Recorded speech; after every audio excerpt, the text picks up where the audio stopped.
Hello guys, it's me artist. তো তোমরা আগের ব্লগে দেখেছিলে যে আমি বার্থডের জন্য রেডি হয়ে গেছিলাম। তো এখানে দেখো আমার কেকও আনবক্সিং কমপ্লিট, যেটা আমার বর এনেছিল। তো এখানে আমি সাজুগুজু করে চলে এসেছি কেক কাটার জন্য। তো আমার অনেক দিনের স্বপ্ন ছিল যে আমি একটু এরকম কুইন সেজে বার্থডে সেলিব্রেট করব, যেটা ফুলফিল হয়েছে আমার বাবা এবং আমার বরের জন্য। তো আমি তো খুবই খুশি ছিলাম। তো এখানে দেখো আমার প্রত্যেকবারের অভ্যাস, আমি সবাইকে বলি হ্যাপি বার্থডে, বলো হ্যাপি বার্থডে, জোরে জোরে এটাকে বলি। তো এবারেও আমি বাচ্চাদের মতো এটা করেছিলাম। তো সবাই সেটা নিয়ে হাসাহাসি করছিল, আমাকে বলছিল। তো তারপর এখানে দেখো কেক কাটিংয়ের পর আমি সবাইকে একটু কেক খাইয়ে দিয়েছিলাম। তারপর আমাকে ভূত করে দেওয়া হয়েছিল গাইস। তো কি বলবো, সবাই একটু আনন্দ করছিল, আমিও কিছু বলতে পারিনি।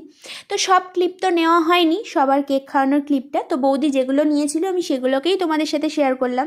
তো দেখো ভূতকে কেমন লাগছে, বার্থডে স্পেশাল ভূতকে, তোমরা অবশ্যই সেটা কমেন্টে জানিও। বাকিটা আসছে নেক্সট মিনি ভ্লগে। তো চলো টাটা, গুড নাইট।